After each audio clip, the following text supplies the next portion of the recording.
Hello friends, എല്ലാവർക്കും ഹാദൂസ് കിച്ചണിലേക്ക് സ്വാഗതം. ഇന്നത്തെ ഒരു അഡാർ ഐറ്റമാണ് കേട്ടോ. ഇത് ഒറ്റൊരു ഐറ്റം മതി നമുക്ക് ഒരു പാത്രം ചോറ് കഴിക്കാനായിട്ട്. അപ്പോൾ നമുക്ക് എങ്ങനെയാണ് ഈ ഒരു റെസിപ്പി തയ്യാറാക്കുന്നതെന്ന് നോക്കാം. ആദ്യം തന്നെ ഒരു ബൗളിനകത്തോട്ട് ഒരു മുറി തേങ്ങ ചിരകിയതാണ് കേട്ടോ നമ്മൾ ചേർത്ത് കൊടുക്കാൻ പോകുന്നത്. ഒരു ചെറിയൊരു തേങ്ങയുടെ ഒരു മുറി മാത്രമേ ഞാൻ എടുത്തിട്ടുണ്ടായിരുന്നുള്ളൂ കേട്ടോ. ഈ ഒരു തേങ്ങയിലോട്ട് നമുക്ക് കുറച്ച് ചെറിയ ഉള്ളി അരിഞ്ഞതും കൂടെ ചേർത്ത് കൊടുക്കാം.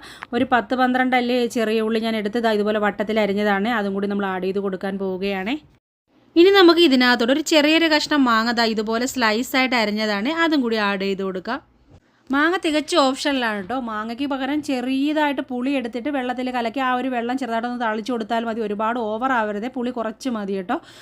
പുളി ഇല്ലെങ്കിലും പ്രശ്നമൊന്നുമില്ല, നല്ല ടേസ്റ്റാണ്. അതുപോലെ തന്നെ 2 മുളകും കൂടെ ഞാൻ കട്ട് ചെയ്ത് അരിഞ്ഞു കൊടുക്കുന്നുണ്ട്. നമ്മുടെ നാട്ടിൽ ഉണ്ടമുളക് എന്നൊക്കെയാണ് പറയുന്നത്, പല സ്ഥലത്തും പല പേരിലാണ് അറിയപ്പെടുന്നത്. നല്ല മണമാണ് ഈ ഒരു മുളകിന് കേട്ടോ. അതുകൊണ്ടാണ് ഈ ഒരു മുളക് തന്നെ ഞാൻ ആഡ് ചെയ്ത് കൊടുത്തത്. ഇതെല്ലാന്നുണ്ടെങ്കിൽ നമ്മുടെ പച്ചമുളക് ആഡ് ചെയ്ത് കൊടുത്താലും മതി. അതുപോലെ തന്നെ കുറച്ച് കറിവേപ്പില കൂടി നമ്മൾ ആഡ് ചെയ്ത് കൊടുക്കുകയാണേ. ഇനി ഇതിലേക്ക് നമുക്ക് ഒരു 1/4 ടീസ്പൂണോളം മഞ്ഞൾപ്പൊടി കൂടി ആഡ് ചെയ്ത് കൊടുക്കാം. ഇനി ഇതിലോട്ട് നമുക്കൊരു ചെറിയ സ്പൂണിന് ഒരു 1/2 ടീസ്പൂണോളം മുളക് പൊടി കൂടി ആഡ് ചെയ്ത് കൊടുക്കാം. കാശ്മീരി ചില്ലി പൗഡർ ആഡ് ചെയ്ത് കൊടുത്താൽ മതി. എരിവ് കുറവുള്ള മുളക് പൊടിയാണെങ്കിൽ അതായാലും മതി കേട്ടോ, ഒരുപാട് എരിവ് വേണ്ട. എന്നിട്ട് നമുക്ക് ആവശ്യത്തിനുള്ള ഉപ്പും കൂടി ചേർത്ത് കൊടുക്കണം. ഉപ്പ് ഞാൻ ചേർത്ത് കൊടുക്കുന്നത് എന്താണെന്ന് വെച്ചാൽ നമ്മൾ ഇതിനകത്തോട്ട് ആഡ് ചെയ്ത് കൊടുക്കുന്നതെന്ന് വെച്ചാൽ ഉണക്ക നെത്തോലിയാണ്. അപ്പോൾ നെത്തോലി നമ്മൾ കഴുകി വൃത്തിയാക്കി എടുക്കുന്ന സമയത്ത് ഉണക്കയാണെന്ന് പറഞ്ഞാൽ ഒരുപാട് ഉപ്പ് കാണില്ല നെത്തോലിക്ക്. അപ്പോൾ നമ്മൾ കുറച്ച് ഉപ്പും കൂടെ ചേർത്ത് കൊടുത്തിട്ട് വേണം ഇതിൻ്റെ കൂടെ നമ്മൾ നെത്തോലിയും കൂടി ആഡ് ചെയ്ത് കൊടുക്കുക. അപ്പോൾ ഞാൻ കുറച്ച് നെത്തോലി കഴുകി വൃത്തിയാക്കി എടുത്ത് വെച്ചിട്ടുണ്ട്, അതും കൂടി ഇതിനകത്തോട്ട് ആഡ് ചെയ്ത് കൊടുക്കാൻ പോവുകയാണ്. കുറച്ച് മാത്രം മതി കേട്ടോ നെത്തോലി. ഇത്രയും നെത്തോലിയാണ് ഞാൻ എടുത്തിരിക്കുന്നത്. ഇനി നമുക്ക് നല്ലതുപോലെ തന്നെ കൈ കൊണ്ട് നല്ലതുപോലെ തിരുമ്മി എടുക്കണം കേട്ടോ. അപ്പോൾ നമുക്ക് നല്ലതുപോലെ തന്നെ മിക്സ് ചെയ്തെടുക്കാം. കൈ നല്ലതുപോലെ കഴുകിയതിന് ശേഷം നല്ലതുപോലെ കൈ ഉപയോഗിച്ച് തന്നെ മിക്സ് ചെയ്തെടുക്കുന്നതാണ് നല്ലത്. നല്ലതുപോലെ ആ ഒരു തേങ്ങയും അതുപോലെ തന്നെ കറിവേപ്പിലയും മുളക് പൊടിയും മഞ്ഞൾപ്പൊടിയും അതുപോലെ തന്നെ നമ്മൾ ആഡ് ചെയ്ത് കൊടുത്ത മുളക് എല്ലാം കൂടി നല്ല രീതിയിൽ തന്നെ നമ്മൾ കൈ ഉപയോഗിച്ച് ഇതുപോലെ മിക്സ് ചെയ്തെടുക്കണം കേട്ടോ. നല്ല ടേസ്റ്റാണ്. ഞാൻ എപ്പോഴും നെത്തോലി കിട്ടിയാൽ ഇതുപോലെയാണ് കേട്ടോ ട്രൈ ചെയ്യാറ്. അല്ലാതെ ഫ്രൈ ചെയ്യുന്ന എനിക്ക് അത്ര ഇഷ്ടമല്ല, ഞാൻ ഇതുപോലെയാണ് കഴിക്കാറ്. അപ്പോൾ നമ്മൾ നല്ലതുപോലെ തിരുമ്മി എടുത്തതിന് ശേഷം അടുത്തതായിട്ട് നമുക്കൊരു ഫ്രൈ പാൻ അടുപ്പിലോട്ട് വെച്ച് കൊടുക്കാം. ചൂടായ പാനിലോട്ട് നമുക്ക് കുറച്ച് വെളിച്ചെണ്ണ ഒഴിച്ചു കൊടുക്കാം കേട്ടോ. ആവശ്യത്തിന് മാത്രം വെളിച്ചെണ്ണ ഒഴിച്ചു കൊടുത്താൽ മതി, ഒരുപാട് വെളിച്ചെണ്ണ വേണ്ട. ഒരു 1-1.5 ടേബിൾ സ്പൂണോളം വെളിച്ചെണ്ണ ഒഴിച്ചു കൊടുക്കണം. എന്നിട്ട് ഓയിൽ നല്ലതുപോലെ തന്നെ ചൂടായി വരുന്ന സമയത്ത് നമുക്ക് കടുകും കൂടി ആഡ് ചെയ്ത് കൊടുക്കാം. കടുക് പൊട്ടി വന്നാൽ നമ്മൾ മിക്സ് ചെയ്ത് വെച്ചിരിക്കുന്ന ഐറ്റം ഇട്ട് കൊടുക്കുകയാണ്. എന്നിട്ട് നല്ലതുപോലെ തന്നെ കുക്ക് ചെയ്തെടുക്കണം കേട്ടോ.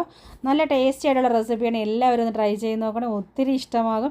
ഇതെൻ്റെ സ്വന്തം റെസിപ്പിയാണ് കേട്ടോ. ഞാൻ ഒരു വട്ടം ഇതുപോലെ ഒന്ന് ട്രൈ ചെയ്ത് നോക്കുന്ന സമയത്ത് നല്ല ടേസ്റ്റ് തോന്നി.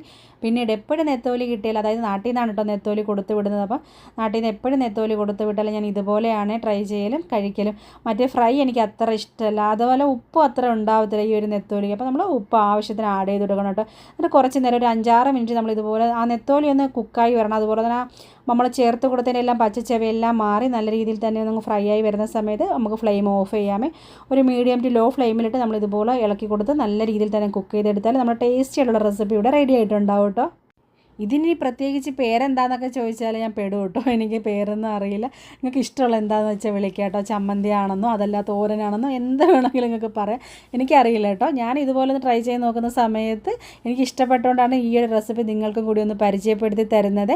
അപ്പോൾ ഇൻഷാ അല്ലാഹ് നല്ല റെസിപ്പിയാണ്, തീർച്ചയായിട്ടും എല്ലാവരും ഒന്ന് ട്രൈ ചെയ്ത് നോക്കാൻ മറക്കണ്ട. നമുക്ക് പുതുമയുള്ള ഇതുപോലുള്ള റെസിപ്പികളുമായിട്ടൊക്കെ വീണ്ടും എത്താം കേട്ടോ. അപ്പോൾ നല്ലതുപോലെ തന്നെ ഇത് കുക്കായി വന്നിട്ടുണ്ട്. ഇനി ഞാനിതൊരു പ്ലേറ്റിനകത്തോട്ട് മാറ്റി കൊടുക്കാൻ പോവുകയാണേ. ആദ്യം ഈ ഒരു ഐറ്റം പരീക്ഷിച്ച ചൂട് കപ്പയോടൊപ്പമാണ് കേട്ടോ. നല്ല ടേസ്റ്റ് ആയിരുന്നു. കപ്പ പുഴുങ്ങിയതിന് ശേഷം ഇതും കൂട്ടി കഴിച്ചപ്പോൾ നല്ല ടേസ്റ്റ് ആയിരുന്നു. ചോറിൻ്റെ കൂടെ കഴിക്കാനും നല്ലതാണ് കേട്ടോ. പിന്നീട് ഞാൻ ചോറിൻ്റെ കൂടെയൊക്കെ കഴിക്കലുണ്ടായിരുന്നു. അപ്പോൾ തീർച്ചയായിട്ടും ഈ ഒരു ഐറ്റം നിങ്ങൾ ട്രൈ ചെയ്ത് നോക്കാൻ മറക്കണ്ട. ഇൻഷാ അല്ലാഹ് ഇതുപോലെയുള്ള വെറൈറ്റി റെസിപ്പികളുമായിട്ടൊക്കെ നമുക്ക് വീണ്ടും കാണാം. അതുവരേക്കും ടേക്ക് കെയർ, ബൈ.